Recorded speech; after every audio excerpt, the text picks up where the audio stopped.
Okay, everybody. Welcome to today's Lunch and Learn. My name is Tracy. Just gonna let somebody in here. I'm the Library Programming and Outreach Specialist for the Village of Cottage Grove. We're really grateful to have you at today's Lunch and Learn. We hope you learn a little bit more about the municipal government and how to be more actively involved. We do have a few upcoming free and virtual programs for adults that I'd like to share with you. On April 10th at 12 o'clock, the same format, we will be hosting Autism 101 for Autism Awareness Month with Village Trustee David Peterson. And on May 9th, that's a Thursday evening at 7 p.m., we're welcoming author Jack Mitchell and the Wisconsin Historical Society to talk about his book, Wisconsin on the Air, 100 Years of Public Broadcasting in the State That Invented It. So before I introduce today's speakers, just a few housekeeping items. As you probably noticed, we are recording today's presentation and we will make this available to residents on the library board's YouTube page. So if you don't want to have your face shared publicly, please just keep your camera off. For the most part, if you have questions, just put them in the comment box and then our presenters will address them at the end, with the exception of one small section, which JJ will talk about. And then finally, I'd like to thank our in-kind sponsor for today's program, the Friends of the Cottage Grove Library. So with that, I'm going to introduce today's speakers. First up, we have Matt Giese, who has spent his entire 17-year career in the field of municipal government, including the past 12 plus years as the Cottage Grove's village administrator. Thank you, Matt. JJ Larson has spent his entire career in the public sector, the first 15 years with the City of Madison Water Utility, before coming to the Village of Cottage Grove as the Director of Public Works and Utilities in 2015. And finally, Rick Manthe is a partner at Stafford Rosenbaum and has represented the Village of Cottage Grove since 2020. He has spent more than a decade practicing municipal law and represents cities, villages, counties, towns, and special purpose districts throughout Wisconsin. So again, a special thanks to Rick for joining us today. With that, I'm going to hand it over to Matt. All right.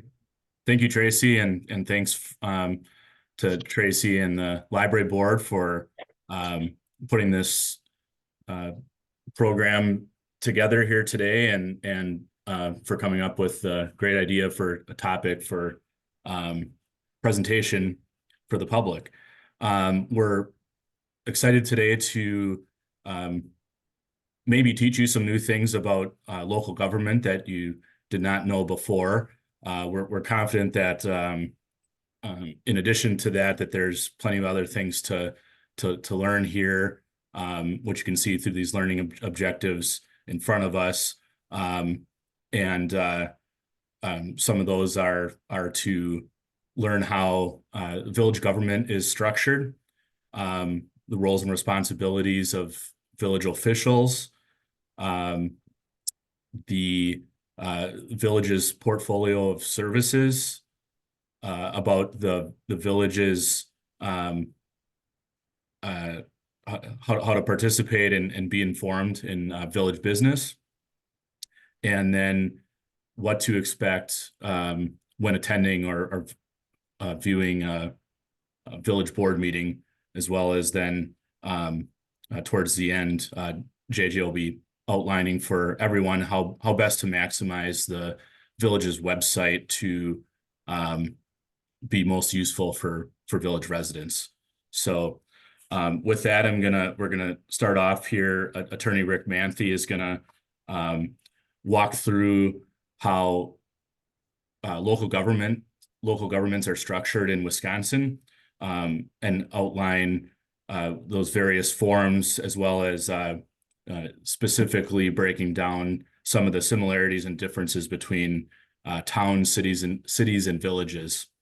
So, Rick. Well, thanks, Matt. So as was mentioned before, I'm the village attorney for Cottage Grove.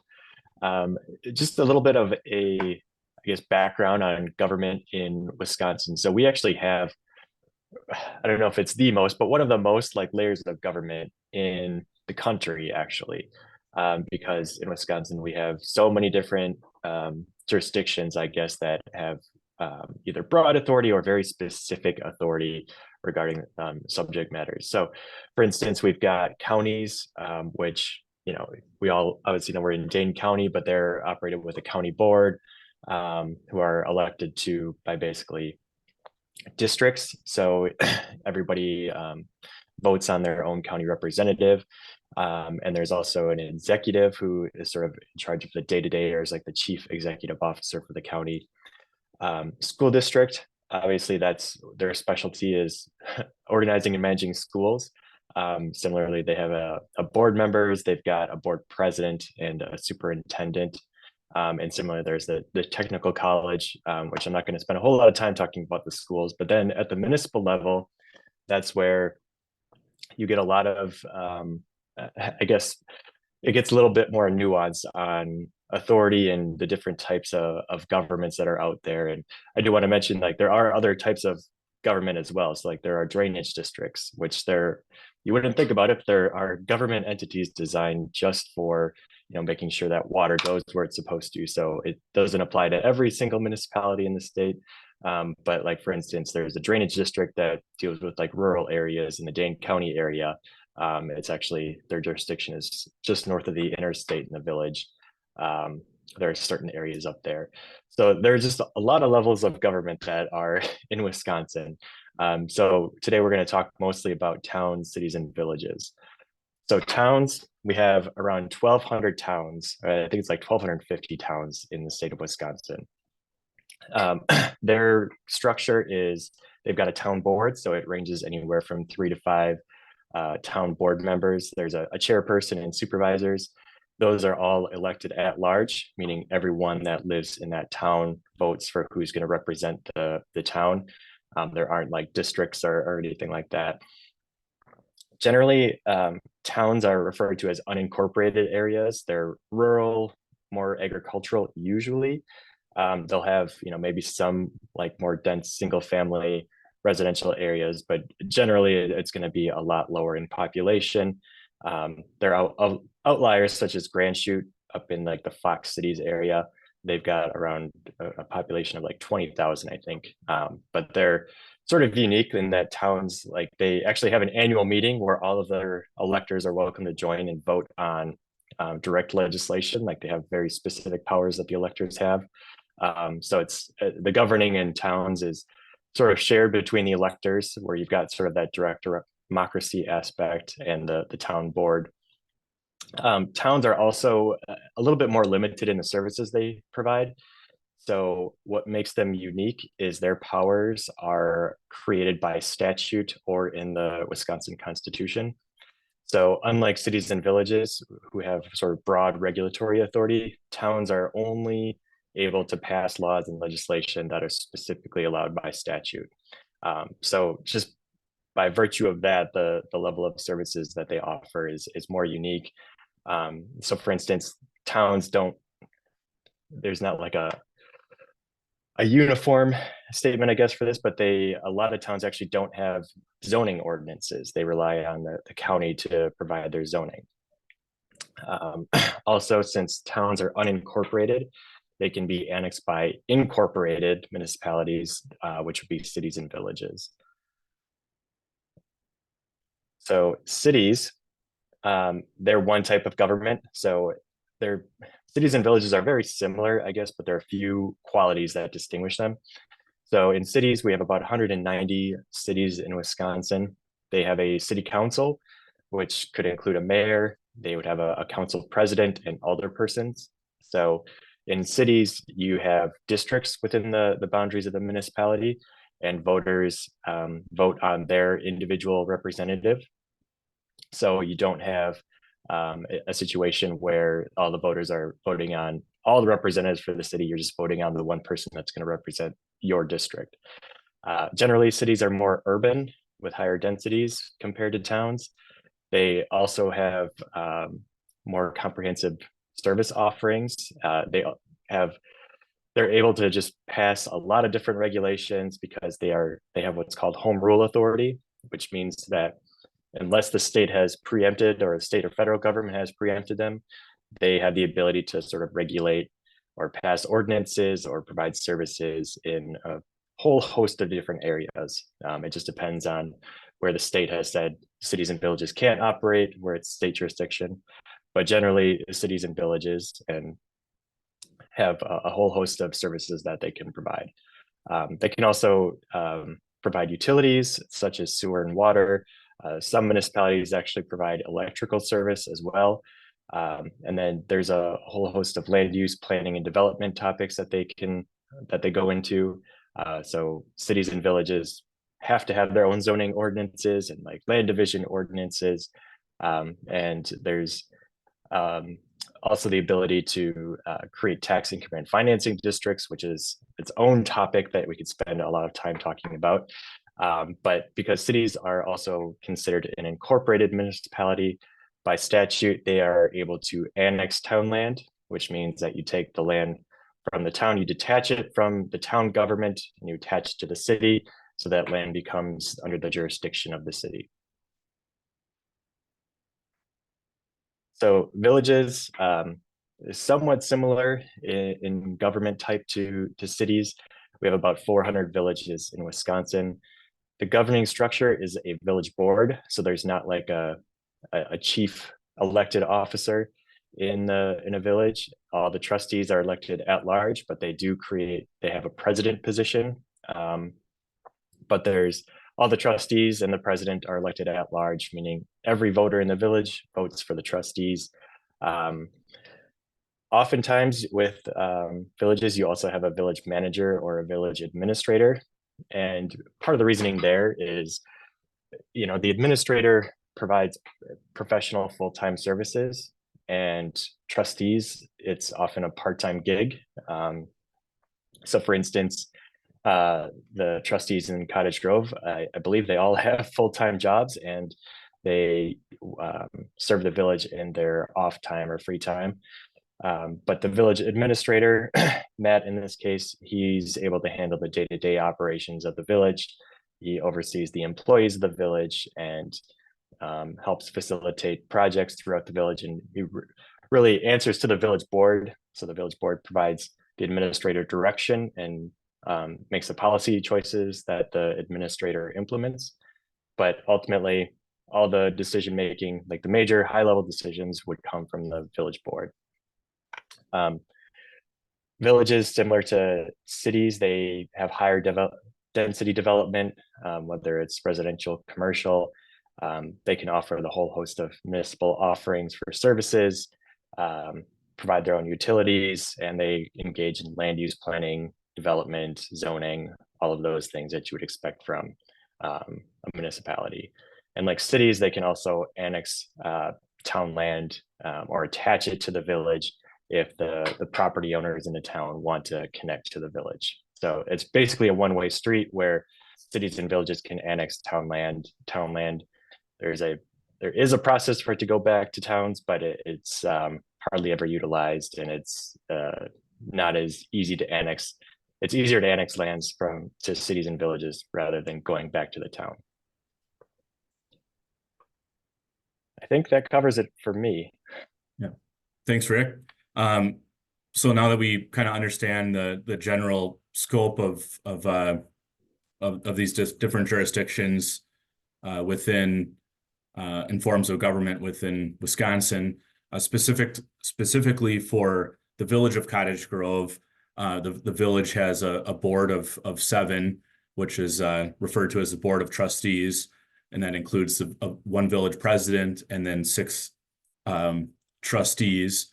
And as Rick mentioned, the village president is a member of the board and is the chair of the board, but votes on all matters in front of the board, which is different than a city where the mayor is only there to break a tie or and has veto power, which is not the case with the village president. The other thing, not necessarily unique to the village, but that is worth noting, is that the terms are staggered, which means 1 year a village. So they're 2-year terms, but there's an election every year. So 1 year there will be 4 seats open, 1 village president, 3 trustees, and then the following year 3 trustees. And then Rick covered the village administrator position, which we of course have. And that position is appointed and hired by a majority of the board. And then it's the administrator's responsibility to manage the day-to-day operations and then to carry out and implement the village board's policies, vision, really to do anything that the majority of the board wants to see accomplished. A big part of the village's governing structure also consists of boards, committees, and commissions. Although we're a relatively small municipality, we do have 18 different boards, commissions, and committees, not counting the village board. The primary function of these entities are to provide recommendations, kind of formal recommendations to the village board. Also, as we grow, these boards and commissions are very important because the village board meetings would become very long if all village business had to go in front of the board. So what this allows for, these committees, commissions, and boards allow for is oftentimes much more informal discussion prior to the more formal village board meetings, which will be covered here later in the presentation as far as what to expect and how those operate. There are some exceptions that I've noted here. Police commission, utility commission, library board, and tourism commission are examples of boards and commissions that are mainly independent from the village board, and they have they can make final decisions on pretty much anything within their authority and structure that's in ordinance or in statute. A limited exception example is a plan commission. Plan commission primarily makes recommendations to the village board, but they do have unilateral authority over changes in our comprehensive plan. The village's comprehensive plan dictates all of the village's land use and development. So kind of the what goes where as far as development is concerned. And then we also have some joint commissions. These are created by joint services such as our Deer Grove EMS Commission and our Fire District Commission. The Deer Grove EMS Commission is comprised of 1/3 of the commission is Village of Deerfield representatives, 1/3 is the town of Cottage Grove, and 1/3 is the Village of Cottage Grove. And there are certain actions that they can make final decisions on, but generally as an entity, they are making recommendations back to the respective formal boards of those entities. And then for the Fire District Commission, that is Town of Cottage Grove and Village Board members, and those representatives are it's split 50-50 there. Further, just how these are comprised, it's the actual voting is done by a mix of elected village board members and then community members or citizen members. Village staff is primarily there to provide information and recommendations. So with that, I'm going to pass it over to our Deputy Administrator, JJ Larson. JJ is going to walk us through the various services that the village provides, and can take it from there, JJ. Thank you, Matt. The first department we've covered here is administration, and Rick and Matt have touched on Matt's role with the village is primarily serves as the chief administrative officer for the village, responsible for the administration and direction of all departments. The administrator serves under the general direction and policy guidance of the village board of trustees. My role as deputy administrator is management of the day-to-day operations and support to Public Works, Parks and Rec, and the clerk. And I'm responsible for overall management in the administrator's absence. And fairly recently, we've added to the administration team with an HR manager, and that role's administrative work overseeing and coordinating HR-related activities, including compensation, benefits, payroll, employee performance, recruitment, hiring, discipline, and termination. Very traditional HR manager role. As we've grown, it's become very clear we needed some professional assistance there. Next up, we have the clerk department, responsible for maintenance of all public records, including ordinances, resolutions, minutes, certifications, and managing all facets of the election processes and coordination with elected and appointed officials. And as well as— Can everyone see the org chart? Sorry to interrupt you, JJ. I just want to make sure. Okay. Okay. And our village clerk's also responsible for development of the information and packets and everything necessary for various public meetings of all the committees, commissions, and boards that Matt referenced. And we have our finance department. Those duties include maintenance of our financial records, filing reports as required by the State Department of Revenue, tax collection, debt management, the administration, the development of the annual budget in conjunction with department heads, and then ultimately the village board, and accounts payable, and then all of the aforementioned, again, on the utility side with our water and sanitary sewer utilities as well. Then we have our Parks, Rec, and Forestry department. That department maintains over 130 acres of parks and open space, and I think nearly 5 miles of trail now through the village. And the department also provides a wide variety of rec programming for all ages to hundreds, if not thousands, of participants per year. We have planning and development. A one-person operation here in the village, provides professional planning assistance and advice to the Planning Commission, Village Board, Zoning Board of Appeals, and any other communication or board as needed. Our director prepares and revises and maintains and implements the village's comprehensive plan, as well as maintains and interprets and applies the village's zoning ordinance. JJ, just one note there. Although it's a one-person department with planning and development, it's worth noting that we have what we call a development team that consists of administration with JJ and I, our legal team from Stafford Rosenbaum, and then our engineering service, which is consulting by Strand.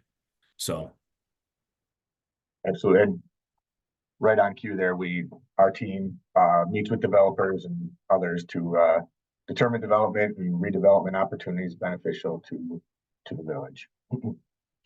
Our police department, we're served here in the village 24 hours, 365 days a year, with response and patrol here by a fully accredited Wiley Ag organization. That's the Wisconsin Law Enforcement Accreditation Group. They're actually right now in the process of re-upping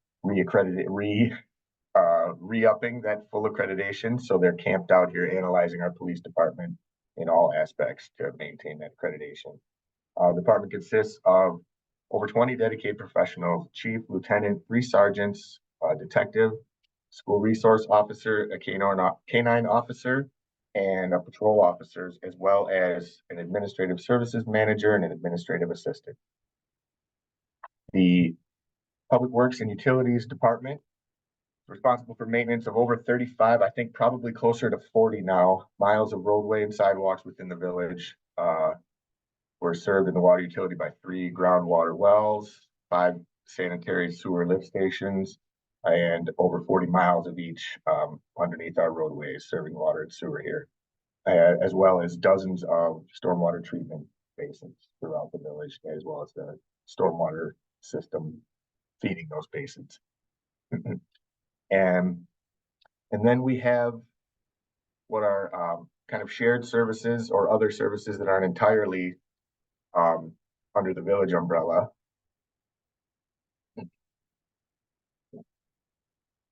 First example would be the Cottage Grove Volunteer Fire Department. Fire department serves the town and the village of Cottage Grove, a portion of Pleasant Springs, and it's staffed entirely by volunteers. I believe there are over 40, if not 50, active firefighters right now. Another one is the Deer Grove EMS district, which serves thousands of people in the town and the village of Cottage Grove, as well as the town and village of Deerfield, and also portions of Pleasant Springs. Deer Grove EMS is a state certified paramedic service that provides 911 emergency medical response 24 hours a day, 365 days a year.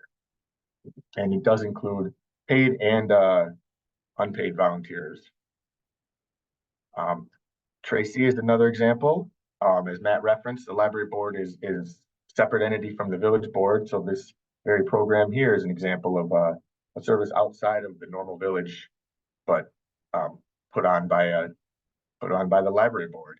Those programming efforts are led by Tracy, serving in the role as library programming and outreach specialist, and her position provides this programming at the direction of the library board. And the village also contracts with senior services through the Colonial Club out of Sun Prairie. They provide services for village seniors, including home delivered meals, supportive care. They have case management services, educational opportunities for seniors, exercise classes, different activities and trips. Thanks, JJ. I'm going to turn things back over to Attorney Manthe for a moment here to walk us through probably the one of the main ways to become that a resident can, or anyone could, participate in village government, and that's through attending or viewing public meetings. So, yeah, Rick. So this topic alone could cover an hour. So I'm going to try to be brief, and I apologize that I'm not going to be able to spend a whole lot of time on it. But basically, the best way to engage with the village government is attending a meeting. You can always email or call your elected representatives. That's also an effective way to communicate. But going to the meetings, that's sort of how people get their voices heard in the village. So the village board meets every first and third Monday of the month, typically, unless there's a holiday or something to that effect. But typically the way that the board meetings are set up is there's a public comment period where anybody from the public, whether you live in the village or outside of the village, you get 3 minutes to say whatever you want. Typically the village board, just because Wisconsin has an open meetings law, so the board will listen to your comments, but typically won't engage. And it's not because they are disrespecting you or they don't want to hear what you have to say. It's more or less that state law requires that we not really engage with the public comment sections. So that's, again, not being disrespectful to the people speaking, just that we have to operate within a series of laws that says we can't act on business or discuss business unless it's specifically on the village board agenda. So the other form of communication is public hearings. So there are some items that have to be open to a public hearing before the village board can take action. So one of those would be a zoning decision. So if somebody is asking to rezone their property, so let's say that they're rezoned for a certain type of business district, but the use that they want to engage in isn't allowed by that zoning district, but it's allowed by a different sort of business commercial district, they would petition the village to get a rezone. But before that can happen, or a change of use is allowed, the village has to hold a public hearing where, again, anybody from the public can come in and have their voice heard, or any concerns can be raised during that period in time. When I think about, the public hearing process, oftentimes nobody actually shows up to these, but the village does have notification systems that are in place to provide people notice. So under state law, they just have to provide a notice on their website basically 2 weeks in advance, and then you've complied with the state statutory requirements. But the village goes above and beyond that, so they'll mail out written notice to people within a certain number of feet of the property for like a rezone. They also have a sort of a notification system, which I think Matt will touch on. So the village sort of goes above and beyond what state law requires in providing notice, just so people are aware that the public hearings are occurring. And, just sort of my 2 cents, I guess, about, effective comments. So even in these public hearings, the village board establishes a 3-minute time limit for speaking.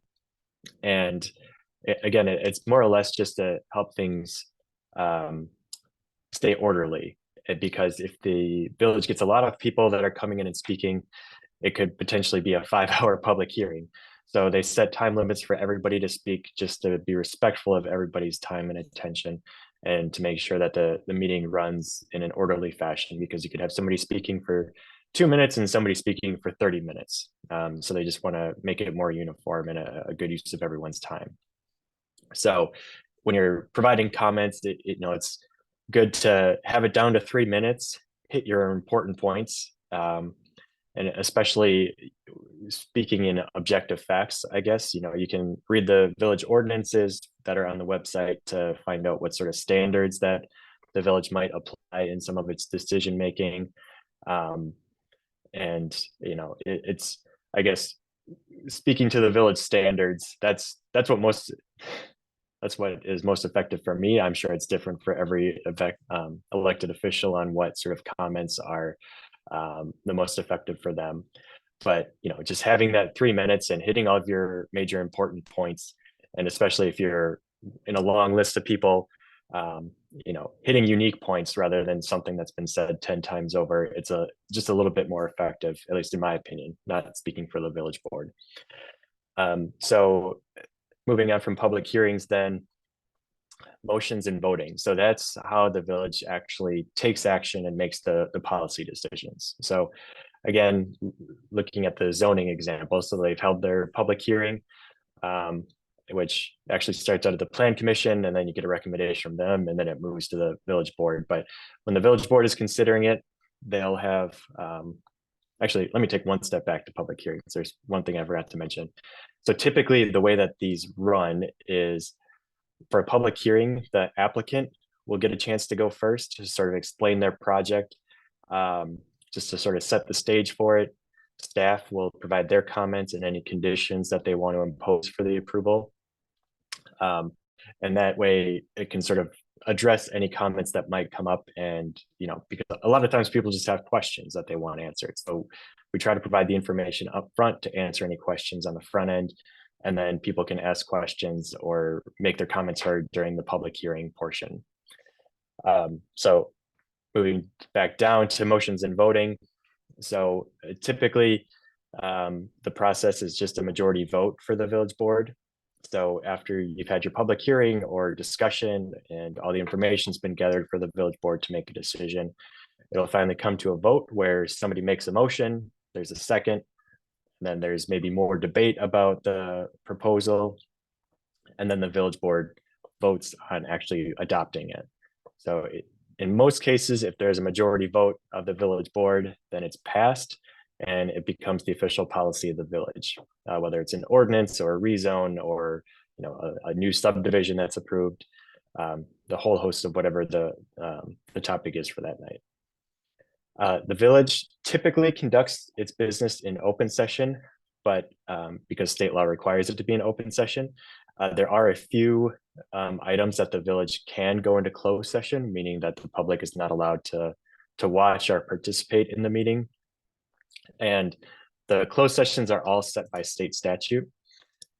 So I'm not going to go through all the exemptions, but essentially the ones that are most common would be whenever there's like a competitive bargaining reason for going into closed session. So whether it's staking out a negotiation position for a development agreement, that's usually what the closed sessions are for, or negotiating agreements with our municipal partners, whether it's the Cottage Grove EMS, our Deer Grove EMS, or the Cottage Grove Fire.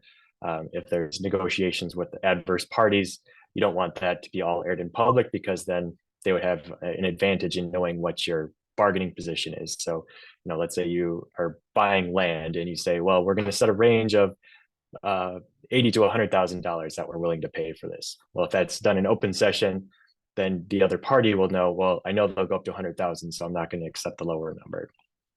So that's the policy reasons for those. Additionally, doing like employee reviews, that's done in closed session, just so people can speak freely and provide actual, whether it's constructive criticism, things like that, where it's just you want to protect sort of the confidentiality of those, just because it's better for the employee and the employer, I guess.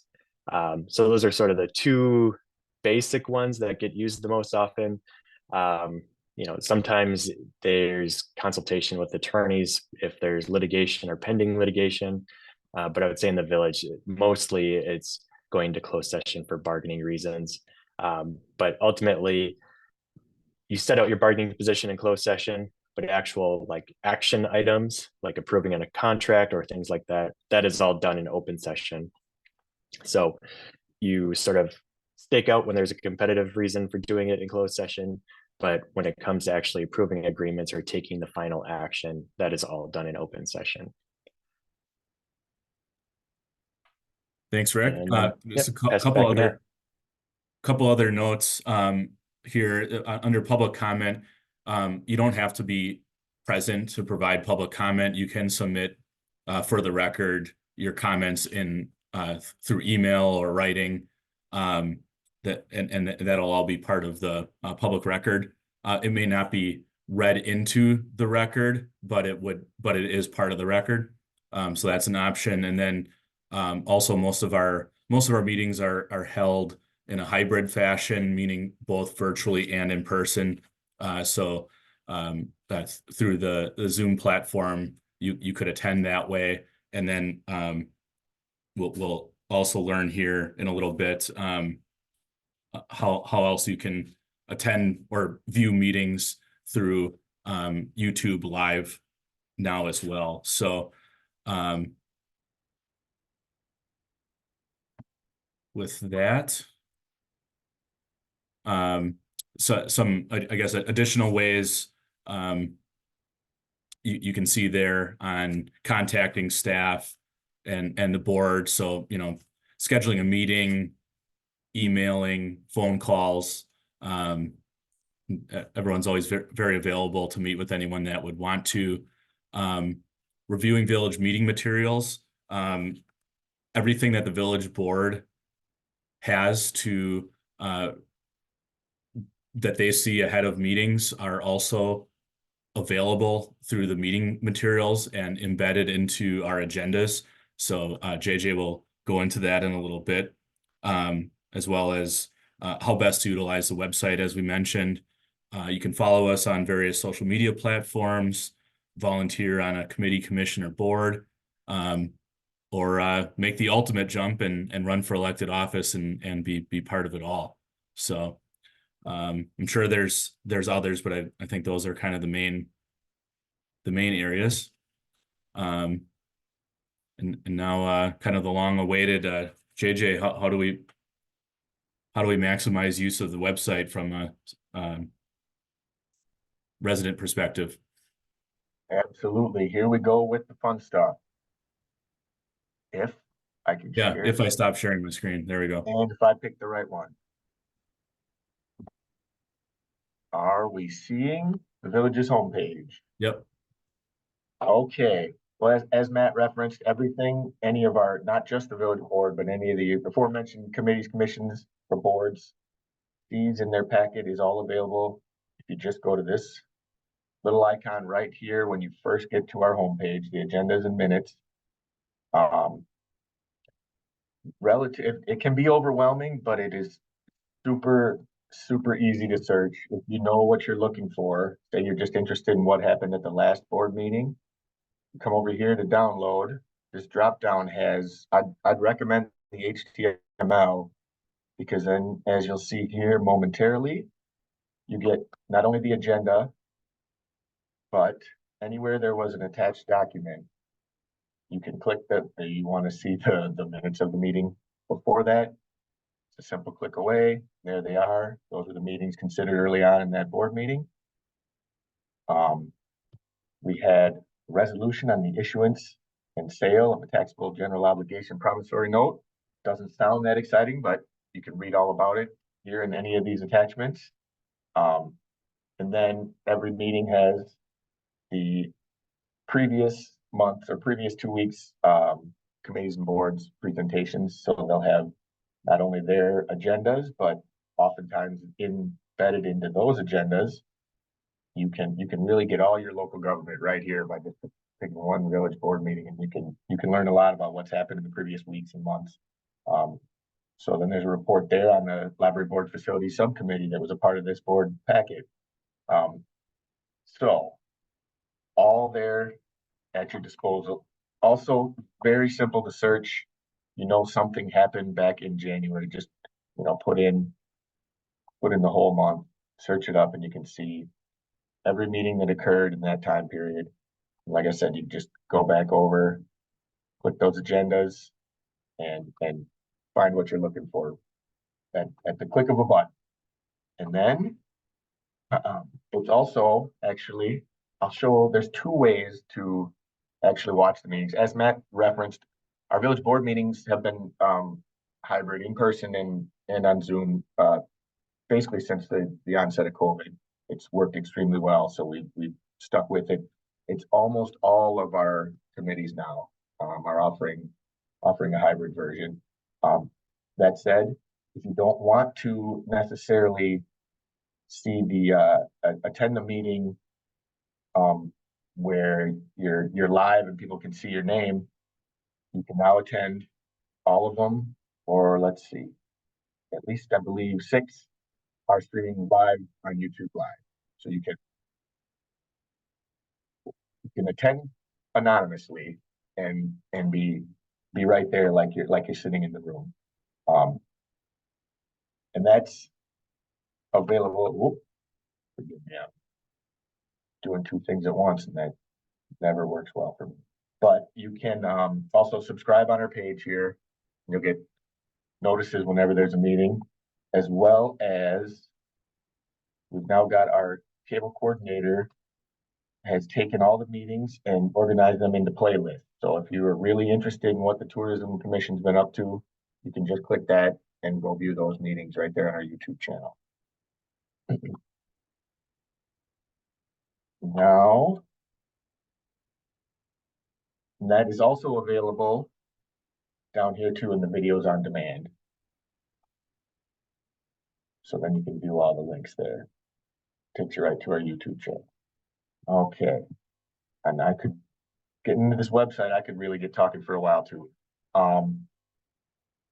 If you want to just be notified without necessarily having to click in and read packet materials, go here to the notify me icon, again, right on the front page.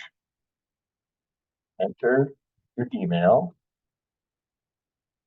which I always have typos when people are watching me type. And there we go. And so then you can select how you want to receive notifications. And then we literally have any village business. So anything with an agenda coming out. So if a new agenda is posted, typically Friday of each week, you'll get either a text or an email or both, letting you know that this agenda is out. If you know you're interested in something going on in the Ad Hoc Architectural Review Committee, you can take that moment, click that agenda, and take a look and review. And maybe it's a meeting you want to attend or zoom into. There's also alerts. We have alerts from our Parks Department, alerts specifically on recreation programs, and then the village broad village alerts, which we can use for almost anything that we think some citizens might be interested in, and the calendar. Any updates or changes made to any of these calendars, park shelter, the triads, the library programming, village meetings, or the recreation important dates, and you'll receive text or an email, and you can look into it. Similarly, with our job postings, if you're looking to work for the village, it can be noticed as soon as there's a posting published to our page. And the news flash, we have broadly village ones, specific public works and utilities news flashes, and then the parks and rec news flashes. Really simple way to get at least a notice that there's something changed or something new that you can, a few clicks on your phone, take a look at, make sure it's of interest, not of interest, but at least you're made aware. And it's really simple to go back in, enter your email address, and say, all right, I've lost interest in the ad hoc architectural review committee, and you deselect that, and you will no longer get texts when those agendas come out. Paying a bill, again, super simple and getting simpler. The most common bill is paying your what people call your water bill, your municipal services bill. We are right in the middle of our transition to our community portal, which I will just show quickly here how simple it is. You can literally just go pay as a guest. The only option is to make your utility payment, put in your email the amount that you received on your either your e-bill or in the mail, and you literally will be moved on to the next part, make your payment, and you're done. We no longer charge any fees. The utility and the public service, the utilities decided to absorb those fees, and the Public Service Commission has authorized that. So there are no additional fees for paying that way. We are phasing out PSN, our previous provider, but it will still be available for a few more months as we transition completely to the community portal. Again, super simple to make all of your payments. Click right here. You can also make your other bills. That is still utilizing PSN, but those are fairly rare in those instances. And then another fairly common one is the municipal court fines, another very simple process. Click right there, go on and make your payment. Okay. Again, back to our home page.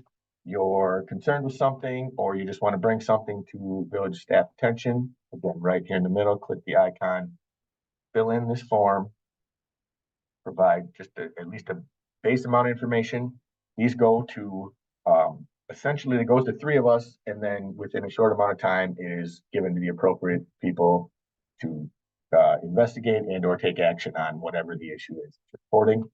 And we strive to respond to anybody that puts something in here in a timely manner once we first to confirm receipt, and then to let them know steps and what's taking place with their comment or concern.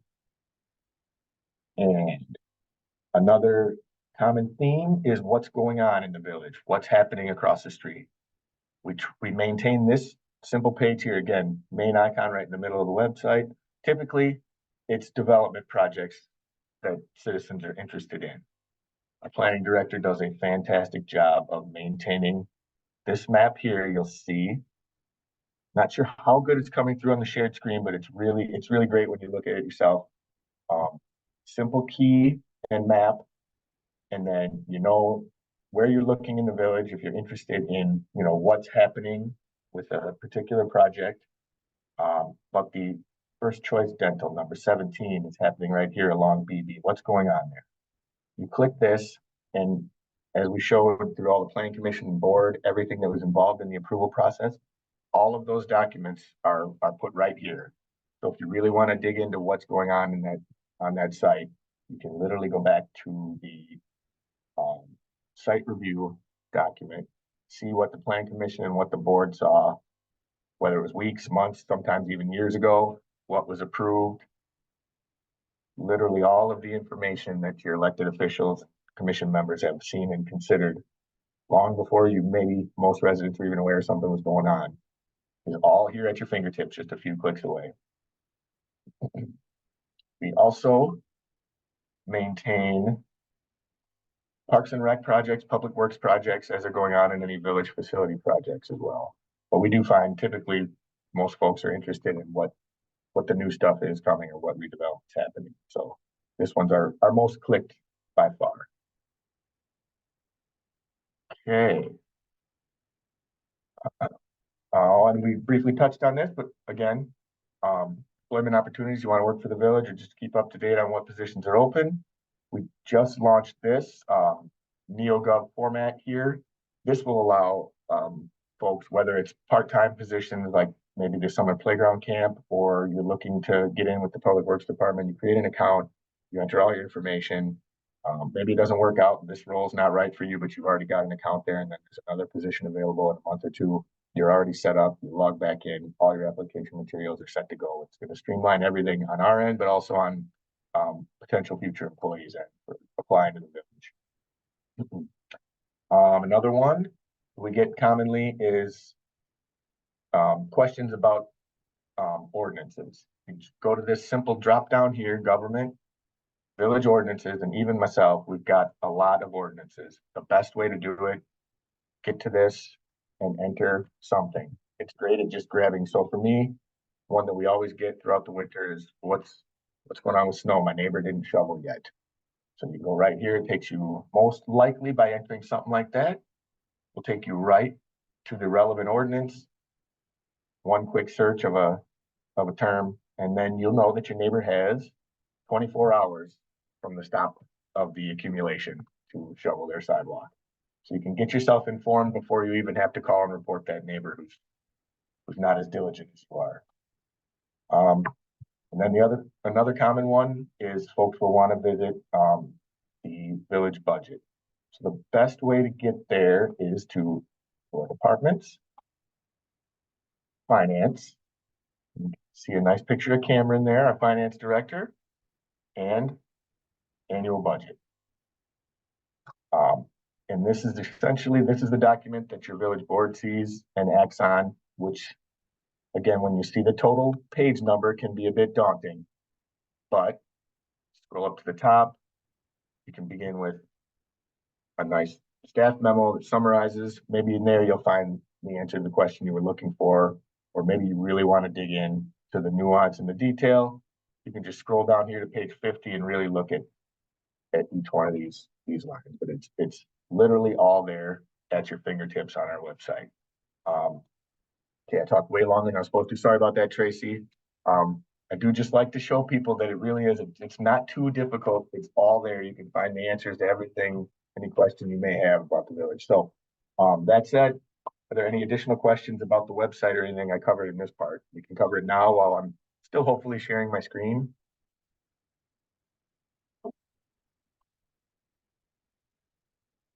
All right, then if not, I'll kick it back over to Matt.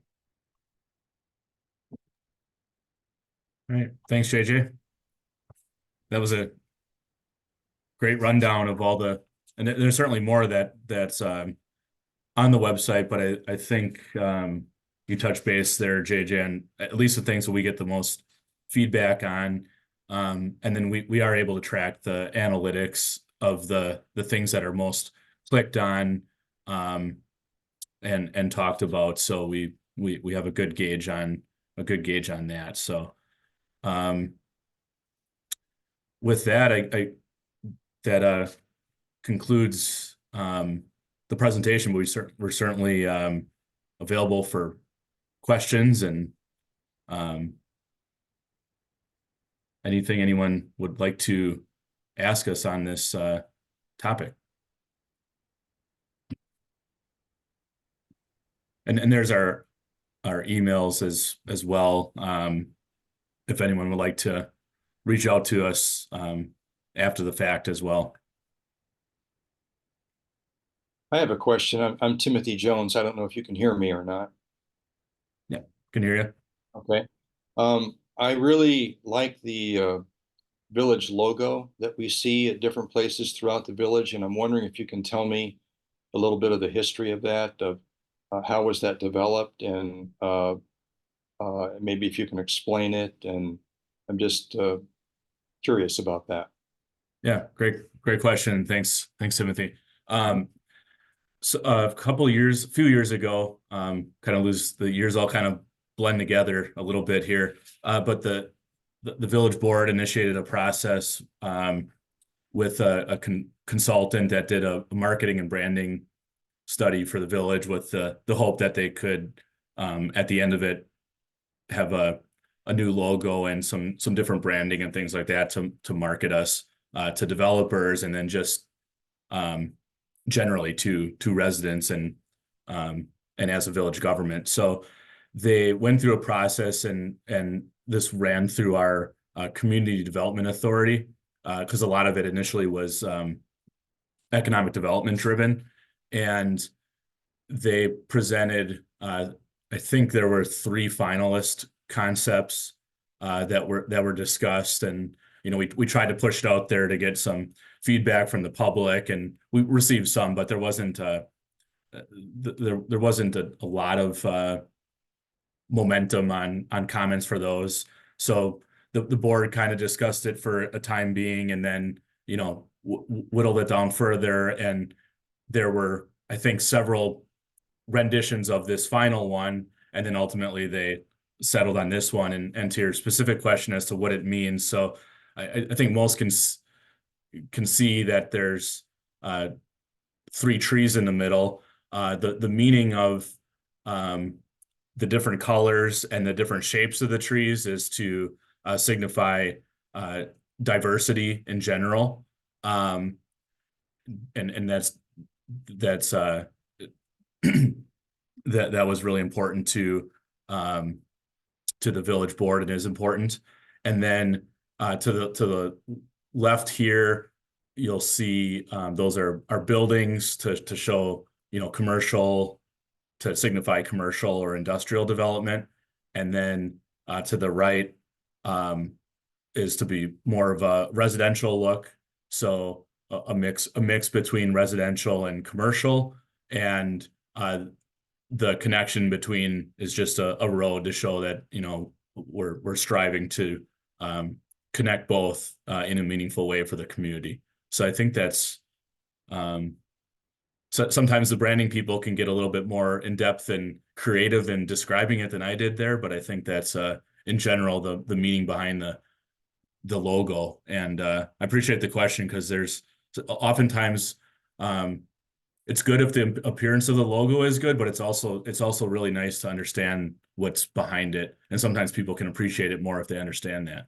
So thank you. Well, thank you very much. I appreciate that. And I just want to thank you all for offering this learning opportunity today, and thank you for your service to the village. We really appreciate all of what you do. So thank you. Thank you.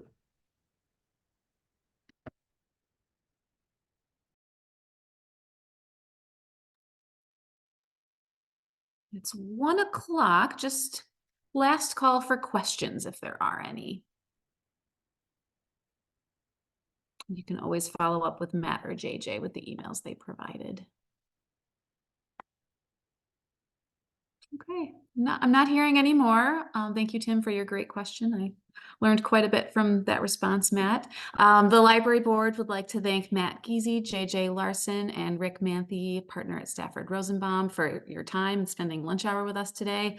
I learned a lot, especially about the website, so thank you, JJ. There's an incredible amount of information and content shared. So again, this presentation and other presentations will be available virtually on the library board's YouTube channel. I believe that our vice president put that in the chat. If you look at the very top link there, and it will also be available on the Village of Cottage Grove Library Board's programming page as well. So thank you to our 3 presenters, and thank you again to our in-kind sponsor, Friends of the Cottage Grove Library. Have Thanks, a good day, Tracy. everybody. Oh, just one final comment I'll just add too. I mean, we really mean this, and we certainly are busy, but we're not too busy to have a discussion or set up a meeting with any individual resident or anyone that wants to just learn a little bit more. A few times a year I get contacted about various developments, and oftentimes it leads into a bigger discussion of essentially walking through kind of that entire map that JJ shared on the development. And we're happy to do that for anyone that's interested. And oftentimes people are leave very you know, they may not like a particular development, or they may, but they appreciate the information and the availability to learn what's going on. So again, thanks, Tracy. Thank you. Bye. Thanks, Thanks, everyone. everybody. Don't forget to vote in 2 weeks. Have a good day.